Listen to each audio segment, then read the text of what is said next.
Halo semuanya, selamat datang di mata kuliah perancangan industri atau yang biasa dikenal dengan studi kelayakan usaha atau studi kelayakan bisnis. Berbicara apa mata kuliah ini? Mata kuliah perancangan industri adalah mata kuliah yang mengajarkan tentang bagaimana membuat perencanaan sebuah usaha baru. Jadi kalau kita mau bekerja atau membuat wirausaha, maka harus ada langkah-langkah yang namanya studi kelayakan. Nah, dari langkah-langkah studi kelayakan nanti kita akan bisa memutuskan apakah rencana usaha yang ada di benak kita itu akan layak untuk dilanjutkan menjadi usaha yang akan kita lakukan sehari-hari. Kita awali dengan definisi studi kelayakan. Studi kelayakan atau biasa disebut sebagai feasibility study adalah analisis dan evaluasi sebuah proposal proyek yang menunjukkan apakah proyek tersebut layak dilaksanakan berdasarkan segi teknis, batasan biaya, dan tingkat keuntungan yang akan dihasilkan.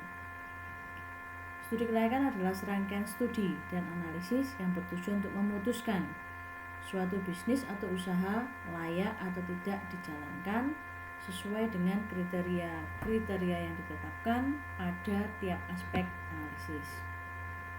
Maka studi kelayakan nanti berbentuk sebuah laporan yang menunjukkan proyeksi atau gambaran rancangan industri yang diusulkan. Jadi dari definisi studi kelayakan ini dapat kita katakan beberapa hal, yaitu satu, bahwa yang namanya studi kelayakan itu yang distudi atau yang dipelajari atau yang dianalisis adalah sebuah rencana bisnis atau rencana usaha. Mau buat kafe, mau buat pabrik, mau buat usaha konveksi, semacam itulah. Yang kemudian berbicara tentang layak atau tidak rencana usaha yang akan kita laksanakan tadi itu. Kemudian untuk melihat layak atau tidak bisa hanya lewat angan-angan. Jadi harus dilakukan sebuah studi ilmiah. Studi ilmiah nanti itu bentuknya adalah sebuah laporan. Jadi kegiatan studi kelayakan sifatnya adalah proyek, yaitu kegiatan yang dilaksanakan hanya dalam waktu tertentu. Jadi studi kelayakan tidak mungkin sampai berbulan-bulan kan. Studi kelayakan hanya dilaksanakan selama beberapa waktu tertentu sesuai dengan kebutuhan sejauh mana analisis proposal proyek itu perlu dilakukan. Hasil perancangan industri atau hasil studi kelayakan atau studi kelayakan bisnis adalah berupa dokumen lengkap dalam bentuk tertulis yang memperlihatkan bagaimana rencana bisnis memiliki nilai-nilai positif berdasarkan aspek-aspek yang diteliti, sehingga dari adanya laporan itu nanti akan ada kesimpulan bahwa bisnis yang kita rencanakan ini layak gitu ya. Kemudian kenapa kok harus melakukan perancangan industri? Kenapa kok sebuah usaha itu kita punya modal, kita punya rencana, ya sudah kita laksanakan saja. Kenapa harus pakai dianalisis segala? Atau kenapa harus di studi dulu usaha atau bisnis yang akan kita jalankan? Ya yang pertama untuk menghindari risiko kerugian. Kan kita mesti perhitungkan betul ya kalau kita mau bikin usaha itu sejauh mana risiko kerugiannya. Kalau terlalu rugi ya jangan dilanjutkan, kalau untung ya baru dilanjutkan. Kemudian memudahkan perencanaan peningkatan usaha. Kalau kita punya rencana usaha dan prospeknya bagus, ya bisa jadi akan buka cabang. Memudahkan pelaksanaan pekerjaan karena semua terstruktur, tercatat dengan baik dalam laporan. Kemudian memudahkan pengawasan, yaitu dalam hal bahwa aktivitas kita, perencanaan tadi itu betul-betul dicek, diteliti, diawasi supaya step by stepnya itu betul-betul terpenuhi. Dan memudahkan pengendalian karena ada laporannya. Kalau kita berbicara tentang studi kelayakan bisnis atau studi kelayakan usaha, atau kita berbicara tentang perancangan industri, itu siapa sih orang-orang yang terlibat pada saat membuat analisis? Yang pertama tentu yang punya usaha. Yang punya usaha hukumnya wajib untuk melakukan studi kelayakan atau analisis kelayakan. Sekali lagi, tidak mungkin kita punya usaha itu hanya dari angan-angan lalu jadi. Semua kan harus direncanakan. Nah, direncanakan itu tadi melalui langkah-langkah namanya studi kelayakan. Kemudian kreditor. Gunanya nanti membuat laporan itu bisa untuk kreditor. Kreditor dalam hal ini bisa bank, bisa pihak pemberi kredit lah pokoknya.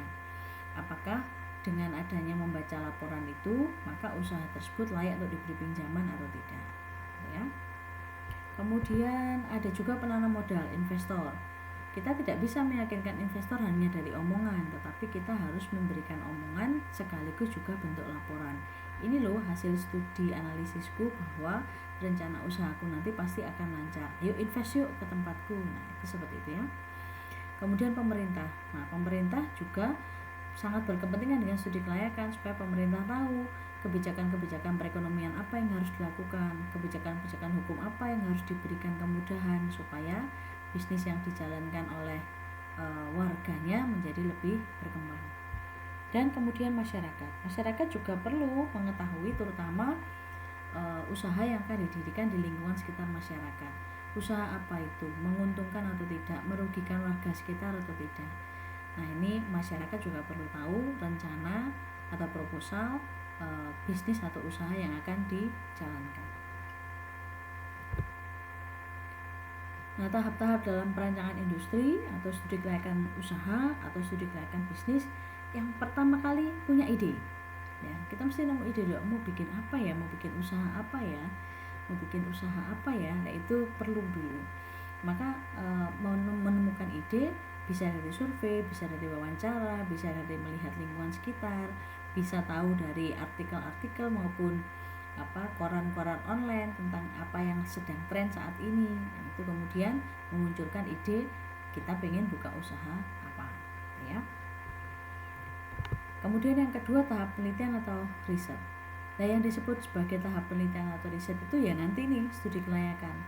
Ada data yang harus kita kumpulkan, ada pesaing yang harus kita analisis, kita cek sejauh mana sih perkembangan pesaing sehingga kalau kita punya usaha yang sama tuh kira-kira kita akan sama majunya dengan pesaing atau justru kita kalah saing. Kemudian riset tentang hukum, apakah rencana usaha yang akan kita jalankan itu melanggar hukum atau tidak.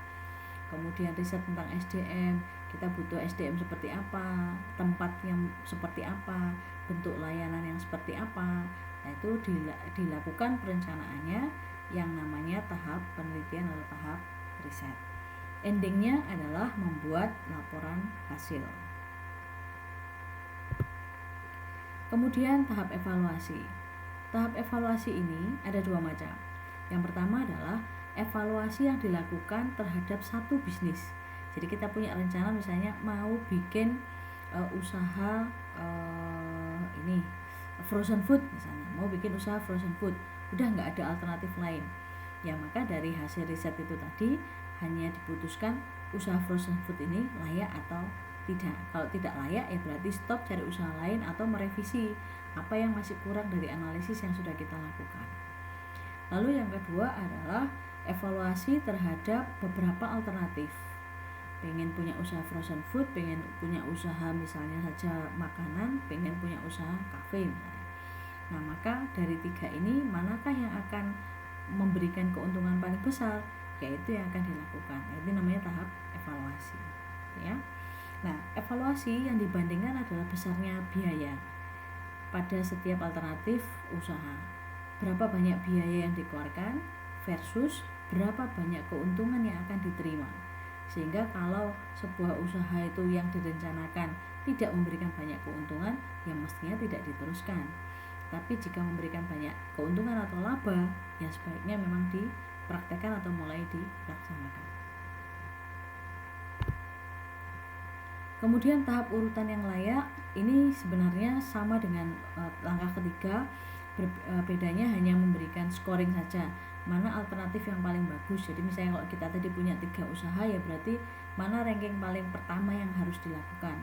Misalnya bisnis frozen food dulu, kemudian bisnis makanan, baru bisnis yang ketiga yang paling terakhir, karena skornya yang paling rendah.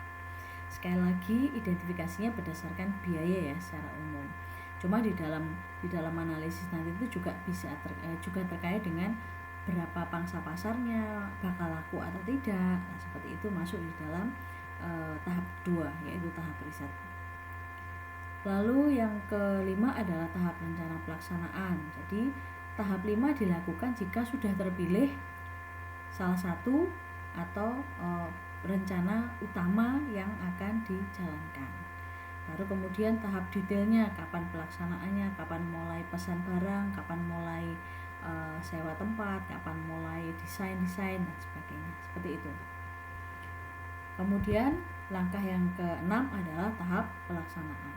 Maka tahap pelaksanaan ini adalah tahap akhir dari proyek. Jadi yang disebut proyek itu nanti hanya mulai dari analisisnya sampai dengan laporan selesai. Laporan, oh ternyata bisnis ini layak, begitu doang. Tapi begitu tahap pelaksanaan itu sudah mulai masuk ke tahap operasional. Jadi sudah ada bangunannya, sudah ada makanannya, sudah ada alatnya, sudah ada tenaga kerjanya, kita tinggal melaksanakan, tinggal buka saja, itu namanya tahap pelaksanaan ya.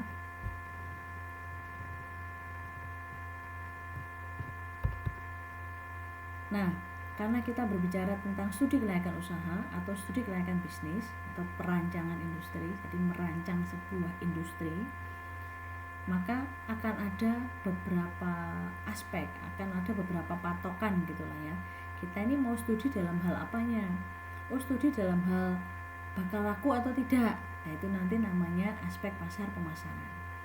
Oh, kita studi tentang ini kira-kira nanti struktur organisasinya kayak apa? Direktur, anak buah, atau langsung pimpinan, atau sudah cuma teman aja deh. Nah, itu nanti namanya aspek manajemen dan organisasi. Termasuk di dalamnya kita butuh SDM yang kriterianya apa ya? S1 atau SMA atau diploma, yang pinter komputer atau yang ganteng, yang tampan, yang cantik. Nah, ini yang mana? Itu namanya aspek manajemen dan organisasi. Aspek teknis dan operasional itu berbicara tentang layout, misalnya nanti desain tempatnya akan seperti apa, kemudian pakai live musik atau tidak, dan sebagainya. Itu namanya aspek teknis. Lalu ada aspek keuangan, aspek sosial dan lingkungan, serta analisis risiko.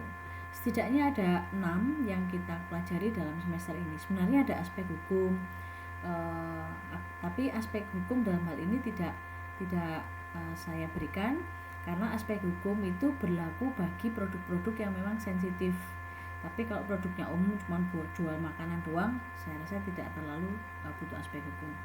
Kemudian aspek hukum juga terkait dengan perizinan usaha, jadi mendaftarkan usaha kita. Kemudian dari adanya analisis 6 aspek itu tadi, maka akan menghasilkan sebuah studi kelayakan. Tahap riset kan, tahap yang kedua. Dari tahap riset itu kemudian kita buat laporan studi kelayakan. Nah, di dalam laporan itu kan ada kesimpulan, usaha ini, rencana usaha ini layak dilanjutkan atau tidak. Kalau tidak layak, berarti dengan usaha yang sama mungkin ada yang keliru dari analisisnya, sehingga harus diperbaiki. Atau rencana usaha yang awal itu gugur, ganti dengan rencana usaha yang baru. Maka mau revisi mau tidak, tetap harus akhirnya merevisi lagi aspek-aspek yang sudah dianalisis sebelumnya. Lalu bagaimana jika sebuah usaha itu layak? Nah, jika sebuah usaha itu layak, maka ya tinggal dilaksanakan saja, tinggal perencanaan pelaksanaannya, dan tinggal mulai buka usahanya itu atau operasionalnya. Ya.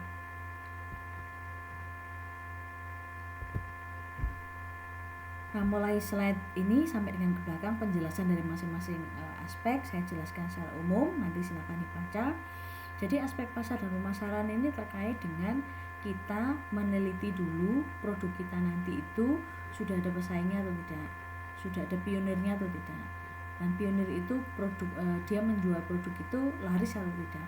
Lalu produk pesaing dengan produk kita bedanya apa? Lalu kalau kita masuk ke segmen produk yang akan kita rencanakan, itu nanti bakal laku atau tidak.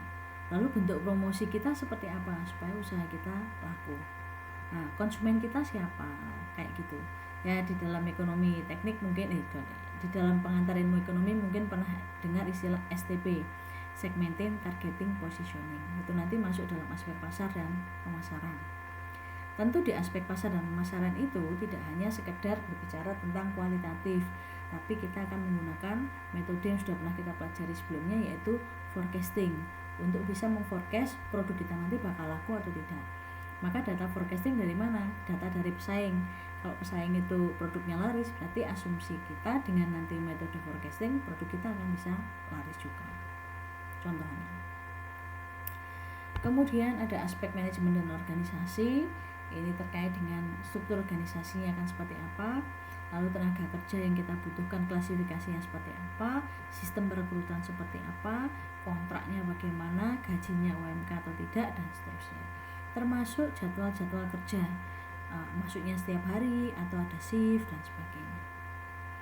Bentuknya aspek manajemen dan organisasi adalah bagan, struktur organisasi, kemudian job description, jadi rincian job description, kemudian ada logo perusahaan, ada nama produk atau brand produk, serta ada nama usaha, visi, misi, seperti itu.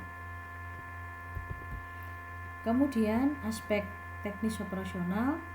Aspek teknis operasional itu menyangkut kita mau bikin usaha di tempat yang mana, kemudian usaha kita ini termasuk mikro, menengah, besar atau apa, kemudian nanti kita sistem produksinya apa, make to stock, make to order, atau engineering to order, seperti itu. Layout kita mau kita susun apa, S-shape, serpentine, zigzag, straight line, kayak gitu. Nah, itu nanti aspek teknis atau operasional. Kemudian aspek keuangan. Berbicara tentang aspek keuangan, tentu kita akan berbicara tentang arus kas, berapa uang kita, berapa yang harus kita pinjam, kemudian kapan modal kita akan kembali, lalu BEP kita, break even point kita berapa, jumlahnya, dan seterusnya. Itu aspek keuangan. Lalu aspek sosial dan lingkungan itu berbicara tentang manfaat. Apakah usaha yang akan kita dirikan itu memberikan manfaat enggak bagi masyarakat sekitar? Misalnya kayak penduduk sekitar, kalau kita jadikan karyawan berarti kita menggaji mereka. Kita menggaji mereka berarti mereka akan punya kehidupan yang lebih baik. Berarti itu punya manfaat. Kemudian apakah usaha kita nanti juga akan mensupport budaya setempat? Apakah usaha kita itu nanti juga akan membuat ramai daerah sekitar? Sedangkan aspek lingkungan itu terkait dengan AMDAL, biasanya dengan pengelolaan limbah kita mau seperti apa. Kemudian analisis risiko itu terkait dengan identifikasi dan analisis risiko yang mungkin timbul dari suatu usaha. Nah, misalnya kalau kita mau buka usaha jual beli gas, berarti kan ada kemungkinan risiko kebocoran gas, kebakaran, dan seterusnya. Maka pada analisis risiko kita juga harus mengidentifikasi bentuk mitigasi. Bentuk mitigasi itu adalah upaya-upaya penyelesaian atau upaya-upaya solusi dari kemungkinan risiko yang bakal muncul.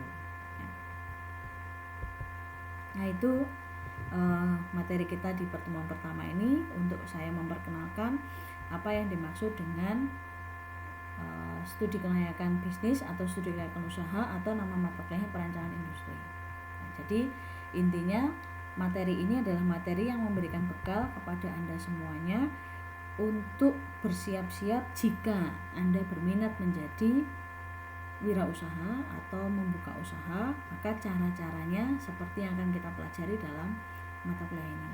Analisisnya seperti yang akan kita pelajari dalam mata kuliah ini. Maka selama 1 semester ini nanti proyeknya adalah Anda harus merancang atau Anda harus punya ide, kalau aku berwira swasta, aku mau bikin usaha apa. Kemudian step by step per aspek yang akan kita pelajari nanti atau per bab nanti yang akan kita pelajari.